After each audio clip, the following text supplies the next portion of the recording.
Bonjour tout le monde, bienvenue sur ce live autour de la question des émotions. Je vais laisser passer quelques instants le temps que tout le monde arrive. Voilà, je voulais vous faire un petit rappel, évidemment sur le fait que ce que je vous présente aujourd'hui, c'est le fruit du travail que je peux faire à l'occasion d'ateliers, de conférences de formation et de coaching individuel. C'est bien entendu mon point de vue, je vous présente ce que je sais à partir de mes études et de mon expérience, mes compétences, ça n'engage que moi. Voilà, donc n'hésitez pas à poser des questions au fur et à mesure du live, s'il y a des choses qui sont pas claires quand je vous les explique. Surtout, vraiment, laissez-vous libre de faire des commentaires et puis de poser des questions. Encore une fois, plus la question est précise, plus je pourrais vous donner une réponse précise. Et puis, un truc important aussi, on ne pose que des questions qui sont en fait dans notre champ de vision. Ça veut dire que les questions qu'on pose sont des questions qui nous concernent. Donc le mieux, c'est si vous pouvez poser des questions en disant je, c'est la meilleure manière d'obtenir une réponse qui soit sur mesure pour vous, en tout cas. Bonjour à tous, bonjour Antoine, bonjour Elodie. Et il y a déjà pas mal de monde, c'est chouette. Bonjour Sandrine. Alors, je vais commencer par vous donner ma définition des émotions. En tout cas, celle que j'ai choisie pour pouvoir travailler avec. Pour moi, une émotion, c'est un phénomène psychosomatique. C'est-à-dire que, avant d'être un concept, une idée, c'est une sensation physique. Ça s'exprime par le corps d'abord, et ensuite, on pose des concepts, des mots dessus. Donc par exemple, si je prends une des émotions avec lesquelles il est le plus facile de travailler, si je prends la colère, quand vous êtes en colère, comment est-ce que vous vous sentez dans votre corps? Donc souvent, quand on est en colère, il y a des poings serrés, il peut y avoir de la chaleur au niveau du visage, la gorge serrée, la mâchoire serrée, des tensions aussi dans les muscles des épaules. Euh, il peut y avoir, je sais pas, des manifestations de tremblement quand on est vraiment très très très en colère.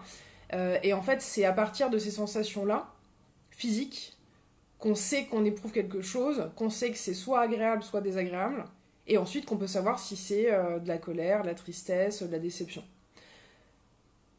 Donc, quand on travaille autour de la question des émotions, la première chose à faire pour moi, c'est d'apprendre ou de réapprendre ou d'affiner sa capacité à être attentif à ce qui se passe dans son corps. Pour certaines personnes, ça va consister à faire des exercices. Ça peut passer aussi par certaines disciplines, par exemple le yoga, enfin en gros toutes les disciplines qui sont liées au corps. Alors c'est marrant, au moment où je dis yoga, je vois que Leïla et Shishab est connectée. C'est ma prof de yoga et une amie. En tout cas, l'idée c'est vraiment de se dire je me sens pas bien, d'accord, mais je me sens pas bien comment? Qu'est-ce qui se passe dans mon corps? À quel endroit ça se situe? Et qu'est-ce que ça me fait? Quelle est la sensation? Ça, pour moi, c'est vraiment le point de départ sur la gestion des émotions. Ensuite, on peut se demander les émotions, à quoi ça sert? Une émotion, qu'elle soit agréable ou désagréable, pour moi, elle a la même fonction.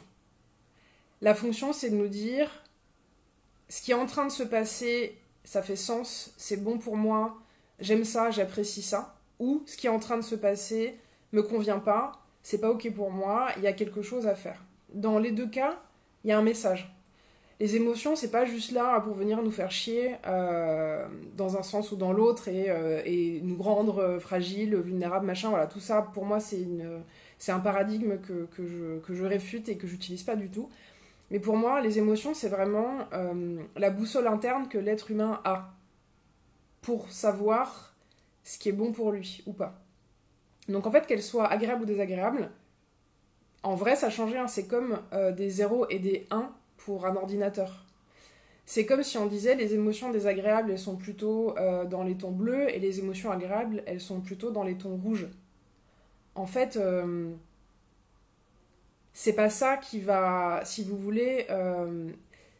Le truc, c'est que une émotion désagréable, on n'en veut pas. On va essayer soit de l'ignorer, souvent, soit de la minimiser. En tout cas, on va vouloir la faire partir dès que possible. Sauf qu'en fait, c'est le message le plus précieux qu'a notre système pour nous donner des indications sur nous-mêmes. C'est le meilleur moyen d'apprendre à se connaître, de faire du développement personnel, de faire des choix dans sa vie. Donc pour moi, les émotions, elles sont vraiment destinées à être une boussole pour nous au quotidien, pour nous permettre de voir plus clair dans ce qui nous convient ou pas. L'idée donc peut-être, la principale chose avec les émotions désagréables, c'est peut-être d'essayer d'accepter l'inconfort. D'accepter qu'en fait ça fait partie du jeu, le jeu étant être en vie, vivre sa vie, ça fait partie du jeu d'éprouver plus ou moins régulièrement des émotions désagréables. Tout comme ça fait partie du jeu d'éprouver plus ou moins régulièrement des émotions agréables en fait. La fonction est la même dans les deux cas. Évidemment, si jamais les émotions désagréables par rapport à une situation ou d'une manière générale prennent toute la place dans votre vie, s'installent vraiment, à chaque fois que vous faites un truc, ça va pas, là il y a quelque chose qui cloche. C'est-à-dire qu'il y a peut-être eu trop de choses qui n'ont pas été prises en charge et qui là nécessiteraient d'aller creuser un petit peu. Hein. Mais en tout cas, vivre des émotions désagréables, c'est normal, c'est nécessaire. Il y a quelqu'un qui m'avait appelé il n'y a pas très longtemps pour un coaching et qui me disait je comprends pas pourquoi parfois je pleure. Et je crois que je lui avais répondu en filigrane parce que t'es un être humain en fait. C'est-à-dire que quand tu vas être ému, touché par quelque chose ou attristé, eh bien c'est la fonction de ton système de tenir au courant et donc tu vas avoir envie de pleurer, envie de manifester cette émotion. Et en fait, la personne avait eu un peu de mal à comprendre parce qu'il y avait eu une idée sous-jacente dans son système de croyance, une idée selon laquelle on n'est pas censé éprouver des émotions désagréables. Mais ça n'a aucun sens en fait. Ça fait juste chier. Par contre, si on accepte qu'elles existent, qu'elles ont une fonction, qu'elles ont une logique et qu'elles sont là pour nous aider, ça va déjà les rendre moins désagréables. Parce qu'en fait, il y a un piège assez commun, c'est on éprouve quelque chose de désagréable et par-dessus, on n'est pas content parce qu'on éprouve quelque chose de désagréable. Donc en fait, ça empire le truc. Je suis en colère, mais j'ai l'impression que ma colère n'est pas légitime, donc je m'en veux d'être en colère. Donc on a colère et puis culpabilité. Je suis triste, mais j'ai l'impression que c'est pas légitime d'être triste dans cette situation, donc je vais m'inquiéter. Résultat, on a tristesse plus inquiétude. Alors qu'en fait, la deuxième partie, elle n'est pas du tout nécessaire. Ça, c'est un truc aussi hyper important. Une émotion, elle est toujours légitime. Si on comprend pas pourquoi on ressent telle chose par rapport à tel événement qui semble être trop peu important, par rapport à la densité ou l'intensité de l'émotion ressentie, c'est qu'on n'a pas encore toutes les clés pour comprendre. Mais ça ne veut pas dire que c'est pas légitime ou que c'est disproportionné. Quand on dit qu'une émotion est disproportionnée, pour moi, ça veut dire je n'ai pas compris en quoi tel petit événement va entraîner tel ressenti. Ça ne veut pas dire que ça n'a pas sa place. Une émotion, par définition, ça a toujours sa place. Ça a toujours une logique, ça a toujours une fonction. C'est pas des trucs comme ça qui arrivent, dont on est victime ou dont on est le sujet. Hein. Les émotions, c'est pas des grands méchants trucs à l'intérieur de nous qu'il faut à tout point, à tout prix, apprendre à contrôler, à gérer, à maîtriser. Alors ça, c'est... Maintenant, ça me fait quand même pas mal rire l'idée de maîtriser des émotions. Maîtriser quoi, en fait? Maîtriser le fait d'avoir des ressentis. Alors, ce qu'on peut maîtriser, par contre, et ce qu'on peut apprendre à gérer, et c'est certainement l'objet secondaire de ce live, et puis l'objet de la plupart des ateliers sur la gestion des émotions que j'ai pu faire, ce qu'on peut apprendre à gérer et à maîtriser, c'est nos réactions. Et c'est pas du tout la même chose. C'est pas l'émotion qu'on maîtrise ou qu'on gère, c'est nos réactions. C'est-à-dire comment est-ce qu'on va faire avec, et comment est-ce qu'on va y répondre. Ça, c'est hyper important, et ça, c'est faisable, et ça s'apprend, et c'est ok. Donc, l'émotion, c'est un phénomène qui passe d'abord par le corps, dont la fonction est de nous indiquer ce qui est bon pour nous, ce qui est ok pour nous, ou ce qui ne l'est pas. La première chose à faire pour moi, c'est d'accepter l'inconfort des émotions. C'est-à-dire accepter que ça fait partie de notre fonctionnement et que c'est comme ça. Ça, c'est le point de départ. Ça ne veut pas dire se résigner à être tout le temps en colère ou à pleurer tout le temps, hein, surtout pas. Mais accepter que ça fait partie de la vie. Ensuite, ce qu'on peut se dire, c'est qu'est-ce qu'on fait avec, littéralement, c'est-à-dire sur le coup. En fait, la meilleure chose à faire avec une émotion, c'est de l'accueillir. C'est d'accepter qu'elle soit là et d'accepter de la vivre et de la traverser.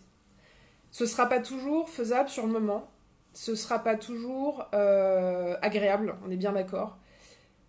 Le truc, c'est que plus vous allez refuser ou reculer le moment où vous allez vous laisser traverser par une émotion, plus il y a de chances qu'elle augmente en fait. Que que ça prenne de plus en plus de place et que ça puisse se transformer en quelque chose qui là sera plus vraiment utile et plus vraiment productif. Dans l'idéal, si vous avez envie de pleurer, pleurez un bon coup. Si vous êtes en colère et que vous avez envie de casser des trucs et de crier, faites-le. C'est vous qui choisissez les objets que vous allez casser, c'est vous qui choisissez la manière dont ça va se manifester, mais faites-le. Le principal problème avec les émotions dans la manière dont on le gère, selon moi, c'est qu'on est dans une société dans laquelle on a appris à pas les montrer. Évidemment, on peut pas tout à fait imaginer une société dans laquelle tout le monde laisserait toutes ses émotions s'exprimer sur l'instant, n'importe comment. Ça n'aurait pas de sens, ce serait pas vivable en fait. Dans les interactions sociales, ce serait très compliqué.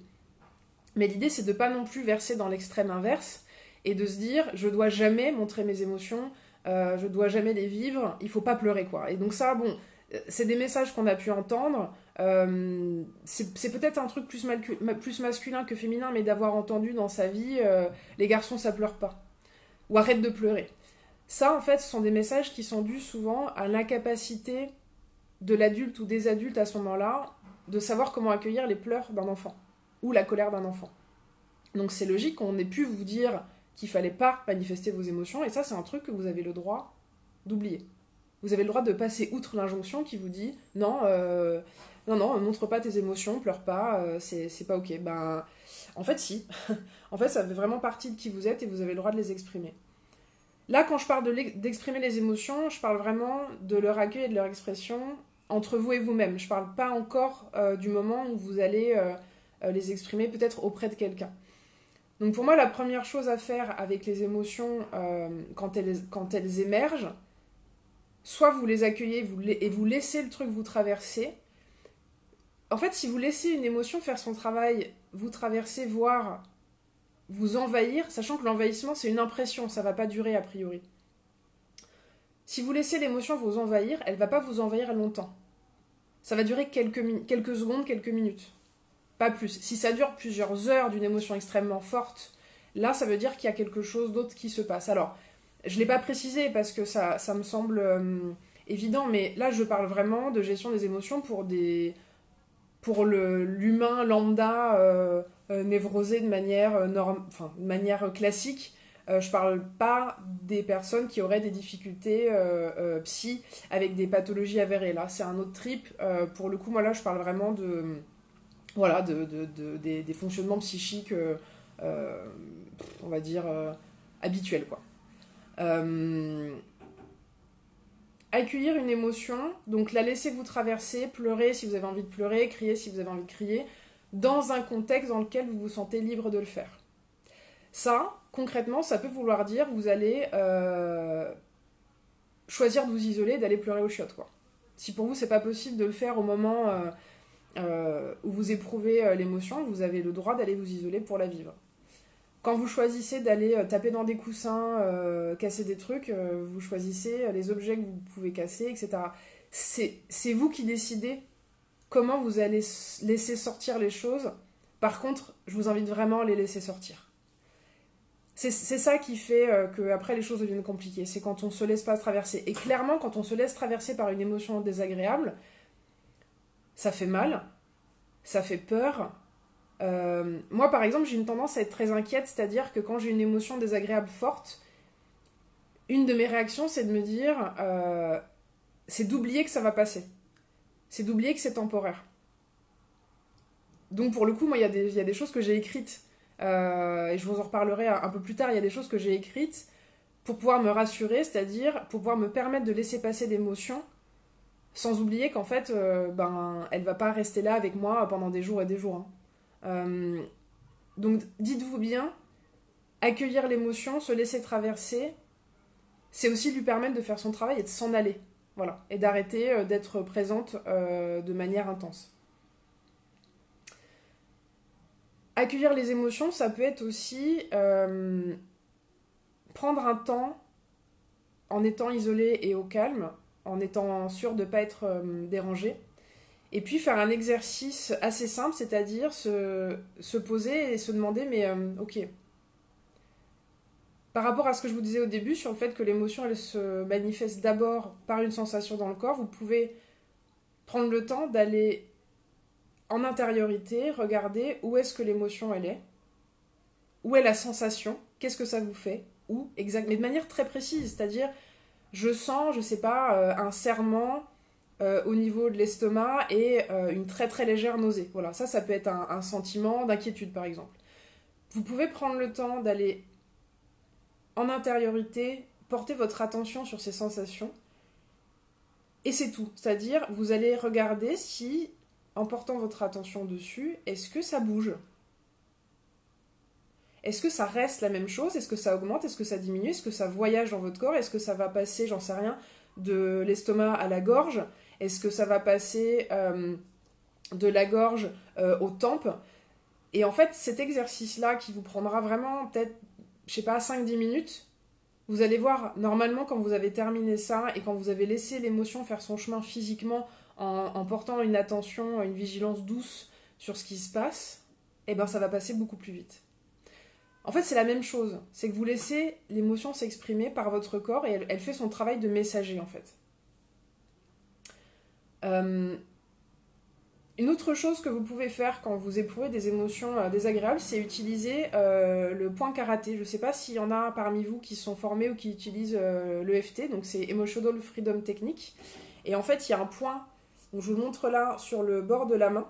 C'est le point karaté qui en fait est utilisé pour le début des processus d'EFT. Et vous pouvez l'utiliser en tapotant comme ça. Et en répétant un truc tout simple. Même si je me sens, et là vous mettez l'émotion qui vous traverse à ce moment-là, même si je me sens, je sais pas, inquiète, je m'aime et je m'accepte comme je suis. Même si je me sens inquiète, je m'aime et je m'accepte comme je suis. Même si je me sens inquiète, je m'aime et je m'accepte comme je suis. Ça, c'est aussi une manière, c'est un outil tout simple pour vous permettre de gérer les émotions. Là, je vous donne vraiment juste la base, le début, et après, libre à vous d'aller explorer ce que c'est que le FT. D'aller peut-être vous former. Moi, je vous mettrai en commentaire un lien. Je ne sais pas trop encore ce que je vais vous mettre là-dessus, mais je vous trouverai bien peut-être des vidéos de présentation. Et en fait, c'est un outil vraiment pratique pour la gestion des émotions, d'autant qu'il nécessite pas grand-chose d'autre que ses propres mains.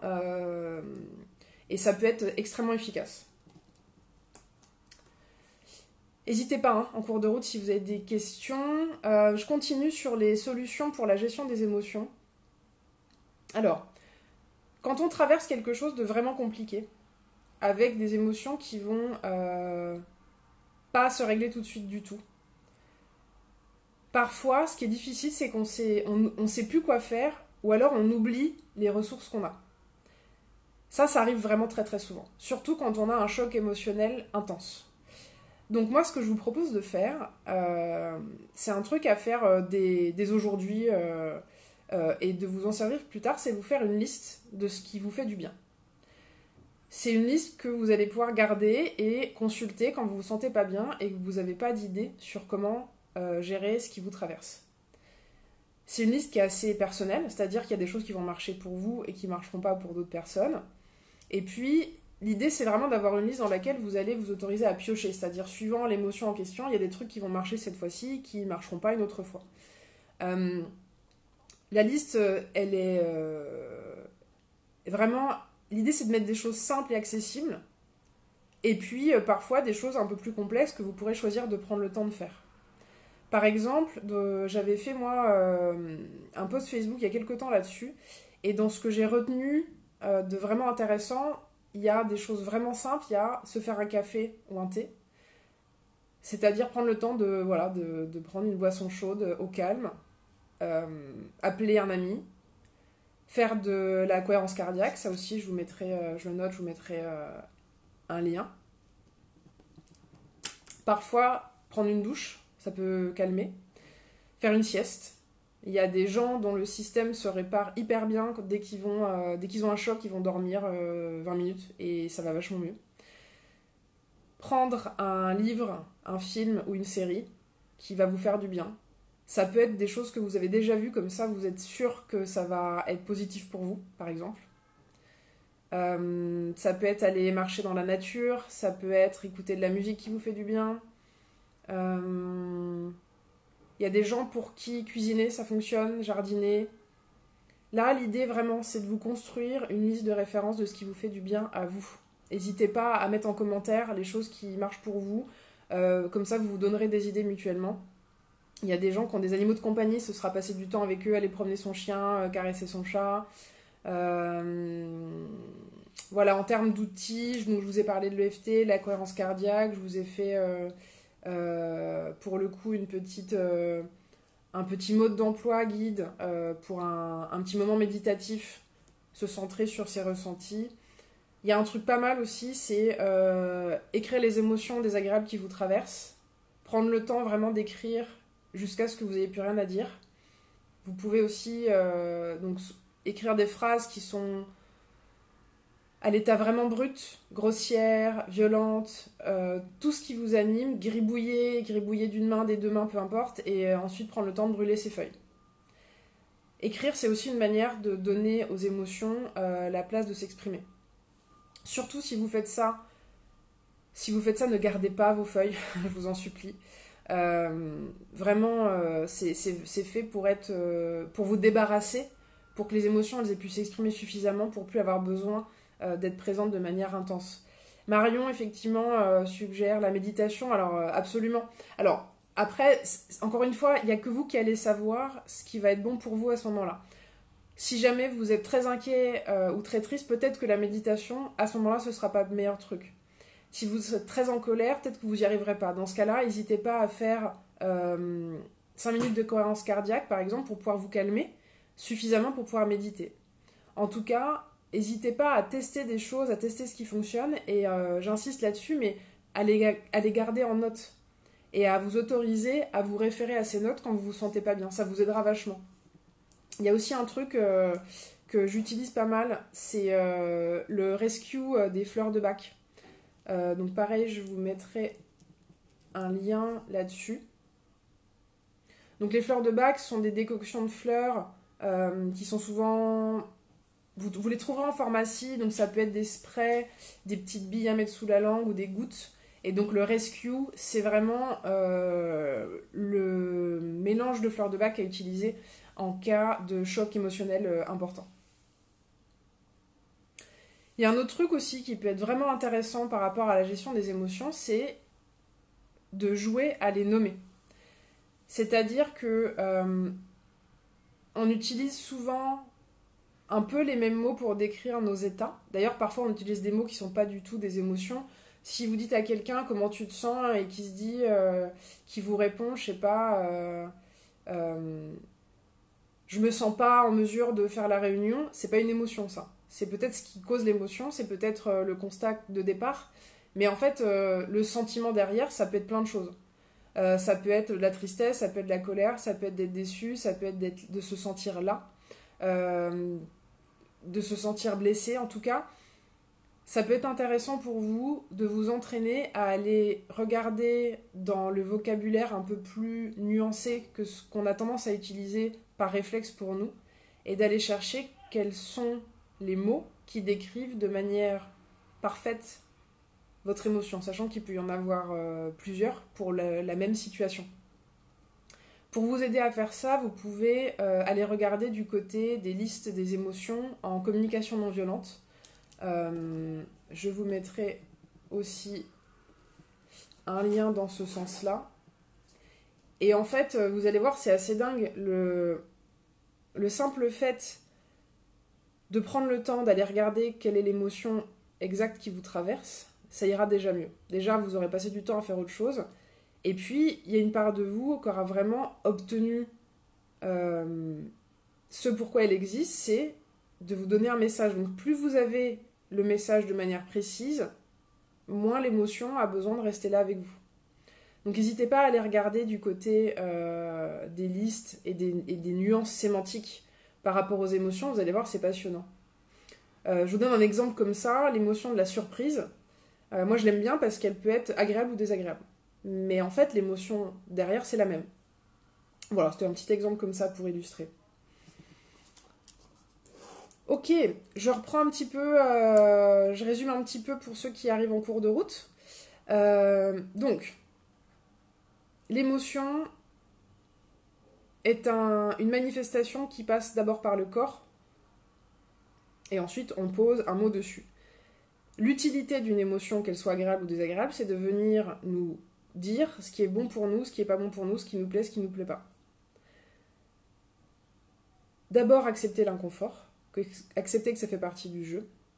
Accueillir les émotions en prenant un temps, en les laissant vous traverser, en utilisant les outils que j'ai cités, que je remettrai en commentaire. Brûler des feuilles, l'EFT, le rescue, la cohérence cardiaque, jouer à nommer les émotions. Et en dernier lieu, là c'est plutôt la partie analyse, c'est-à-dire qu'une fois que vous avez pu gérer le passage de cette émotion, jusqu'à un niveau où il devient possible de travailler sur la situation elle-même, là vous pouvez aller regarder qu'est-ce que ça vient vous dire précisément. Vous pouvez vous dire, dans telle situation, je me suis sentie de telle manière, quel est le besoin derrière qui a été rempli ou quel est le besoin qui n'a pas été rempli à ce moment-là. Alors, je vous dis ça, ça a l'air peut-être simple comme ça, mais c'est un exercice qui est assez compliqué à mettre en œuvre. Donc là, je suis directement en train de vous parler de certains aspects de la communication non violente. Vous pouvez de toute façon commencer en vous disant, si cette émotion m'apporte un message, qu'est-ce que ça vient me dire ? Est-ce qu'il y a des choses que je dois changer, que je dois faire différemment ? Est-ce qu'il y a des choses que je n'ai pas encore compris ? Est-ce qu'il y a des choses que j'ai besoin d'affiner, de faire de manière plus intense, plus répétée ? Ou est-ce qu'au contraire, il y a des choses que je dois cesser de faire ? Je vous parle beaucoup au jeu parce que dès qu'on commence à mettre un peu trop les autres dans le contexte, ça devient beaucoup plus complexe et pour moi, ça peut difficilement faire l'objet d'idées générales comme celle d'un Facebook Live. Donc ce que vous pouvez faire, c'est partir vraiment de votre ressenti à vous. Par exemple, hier, j'ai une cliente qui s'est vraiment rendue compte que quand elle ne s'autorise pas à être elle-même, à dire j'aime ou j'aime pas, à dire ce qu'elle pense, alors évidemment avec la forme adaptée, hein, mais en tout cas, quand elle se retient complètement d'exprimer quelque chose d'elle-même, elle se sent très mal à l'aise parce qu'elle a l'impression de disparaître. Le malaise qu'elle décrit, ça c'est une émotion très intéressante, c'est-à-dire que c'est parce que elle sent qu'il y a un truc qui cloche à l'intérieur de son corps qu'elle va s'interroger sur mais ce malaise qui se répète, quand il arrive, qu'est-ce qui est en train de se passer ? Et elle s'est rendue compte que quand il arrive, ce qui est en train de se passer, c'est qu'elle s'interdit de dire quelque chose ou de faire quelque chose. Qu'elle s'interdit de manifester une partie de qui elle est. Donc vous voyez en quoi ça peut être extrêmement précieux de prendre le temps d'analyser ses émotions. Alors c'est vrai que c'est peut-être un peu plus facile de le faire quand on est accompagné que de le faire tout seul, donc n'hésitez pas à travailler avec ça, avec les personnes que vous voyez, que ce soit, je sais pas, des kinésiologues, des coachs, des psys, enfin voilà, toutes sortes d'accompagnants. C'est vraiment un point de départ très très précieux, les émotions. Encore une fois, le but c'est vraiment d'obtenir des informations claires sur qu'est-ce que vous avez envie de faire, quoi. C'est quoi le plan ? Sachant que pour savoir ce qu'on a envie de faire, je pense que vous serez d'accord avec moi, il faut bien parfois tomber sur des situations qui vont pas marcher. On peut pas que tomber sur des choses qui fonctionnent. Donc c'est normal de tomber sur des trucs qui marchent pas et donc qui provoquent des émotions désagréables pour nous donner des informations qui sont tout aussi précieuses, si ce n'est plus, que les situations où les choses fonctionnent. En dernier lieu, je voulais vous parler en fait de ce que j'appelle le filtre mental. Une émotion, elle arrive pas directement de la situation au corps avant. En fait, ce qui provoque l'émotion de manière directe, c'est le filtre mental qu'on va poser dessus. C'est-à-dire que il se passe quelque chose dans ma journée, je sais pas. Vous êtes dans le métro, pour ceux qui ont des métros, vous êtes dans le métro s'arrête. Soit vous êtes dans un contexte dans lequel vous êtes pressé, vous avez un rendez-vous important et ça va être très malaisant pour vous d'être en retard. Dans ce cas-là, ça va provoquer des émotions désagréables. Soit vous êtes dans un contexte où vous n'avez pas vraiment d'horaire, vous en fichez un peu, il fait ni chaud ni froid dans le métro, vous êtes bien, ça vous pose pas trop de problèmes, il n'y a pas vraiment d'émotion ou alors c'est relativement neutre. Ou alors, vous êtes dans un contexte où, je sais pas, vous êtes en train de rentrer de soirée avec quelqu'un que vous aimez beaucoup, vous êtes en train de discuter d'un truc absolument passionnant, et quelque part, le fait que le métro s'arrête un peu, eh ben, ça vous arrange presque. Donc vous voyez, si on prend une situation, vous avez 3 réactions possibles qui en fait sont en fonction de votre filtre mental, en fonction de ce que vous pensez de la situation au moment où elle arrive. Ce qui est merveilleux avec ça, c'est que vous pouvez agir sur votre mental, vous pouvez agir sur votre représentation des situations. Par exemple, alors je vais rester aussi assez général, mais il y a un Facebook Live que j'ai fait sur les croyances, c'est une des choses qui va influer sur notre perception d'une situation. Par exemple, si je suis convaincue que telle personne ne m'aime pas, à partir d'éléments douteux, c'est-à-dire que j'ai pas vérifié auprès d'elle s'il y avait une animosité, eh bien, le fait d'avoir rendez-vous au boulot, par exemple, avec cette personne, je vais déjà me sentir mal. Alors, l'émotion, elle sera provoquée par une idée que je me suis faite sur cette personne.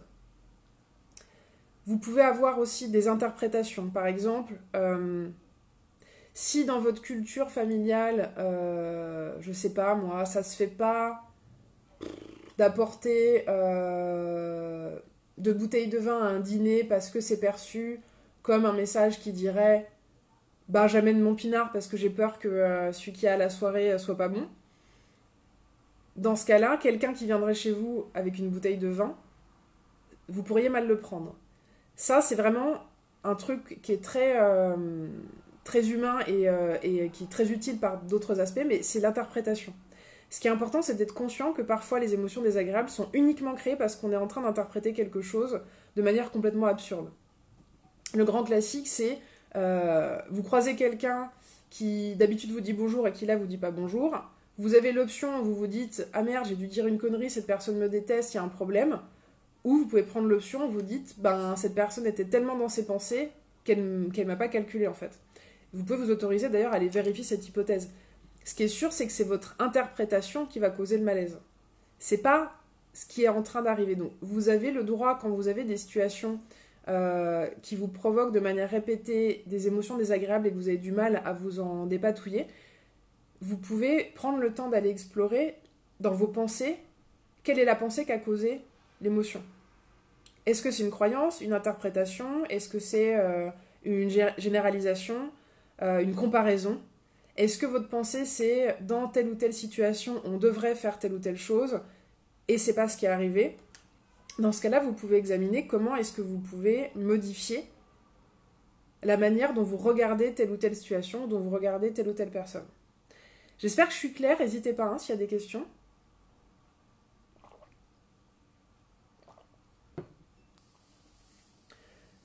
Bon, je vous ai dit pas mal de choses sur les émotions.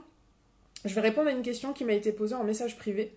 On me demandait comment on peut faire pour que les émotions n'impactent pas trop le corps. Alors, c'est une question complexe, mais je vais essayer de donner des pistes de travail.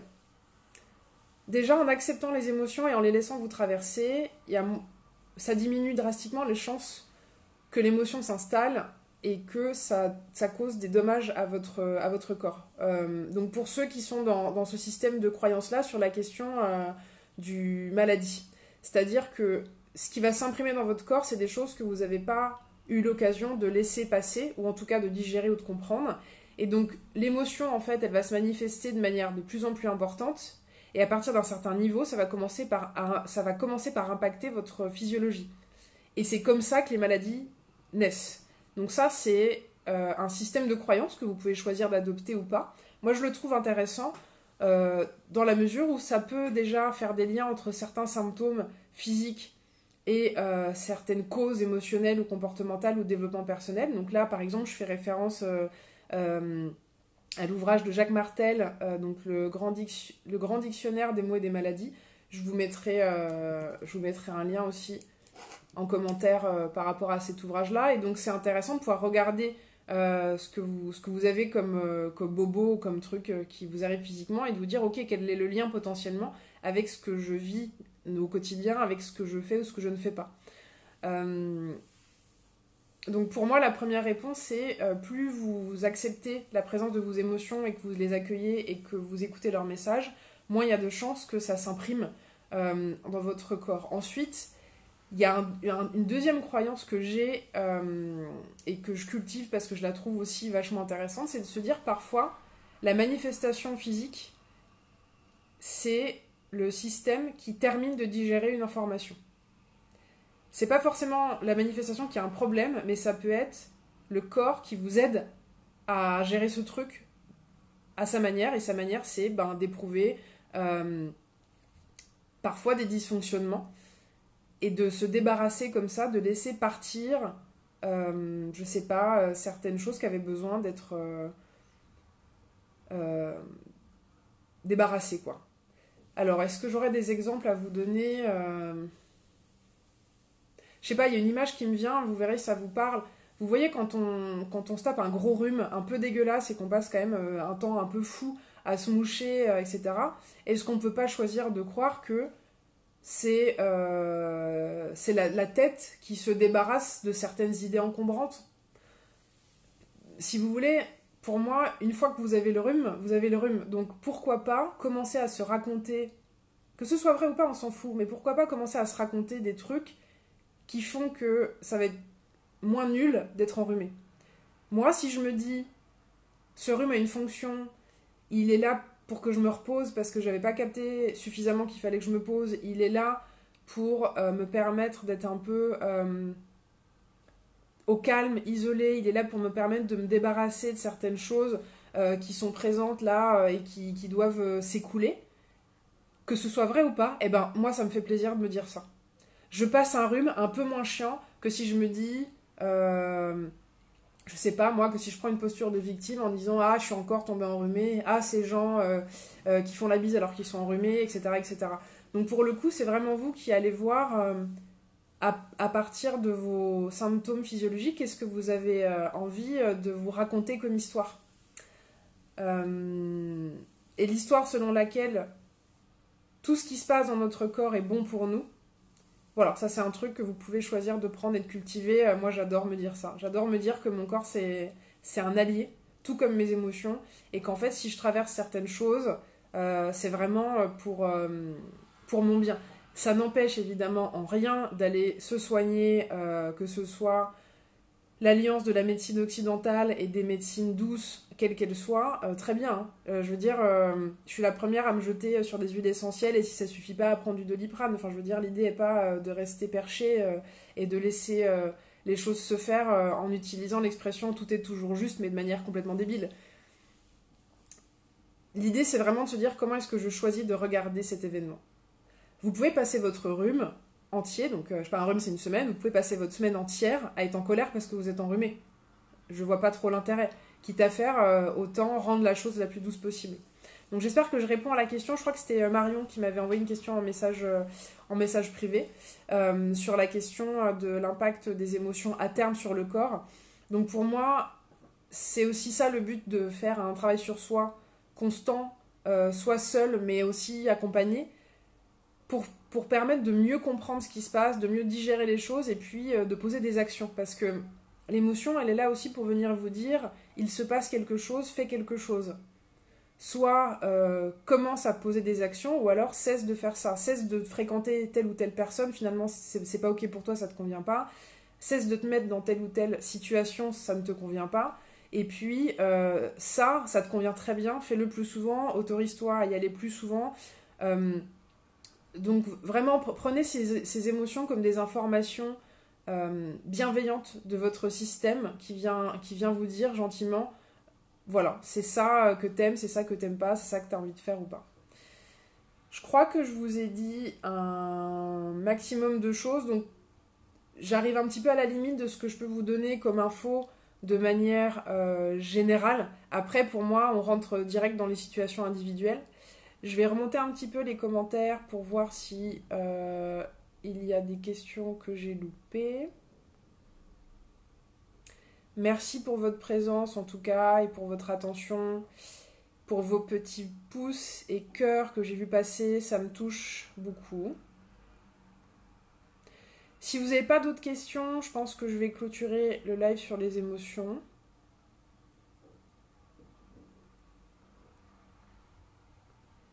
Ok. Pour moi, c'est bon.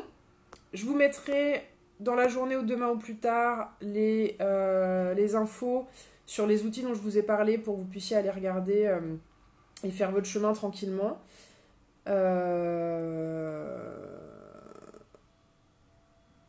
Voilà. Ouais, je suis en train de vérifier dans mes notes si j'ai oublié des choses importantes, mais je crois pas. Je crois pas. Merci d'avoir été avec moi, ça me fait toujours très plaisir de faire ces lives avec vous. Je vous dis à très bientôt et je pense que le prochain sujet, ce sera la gestion du temps. Je vous souhaite une très très belle journée. À bientôt.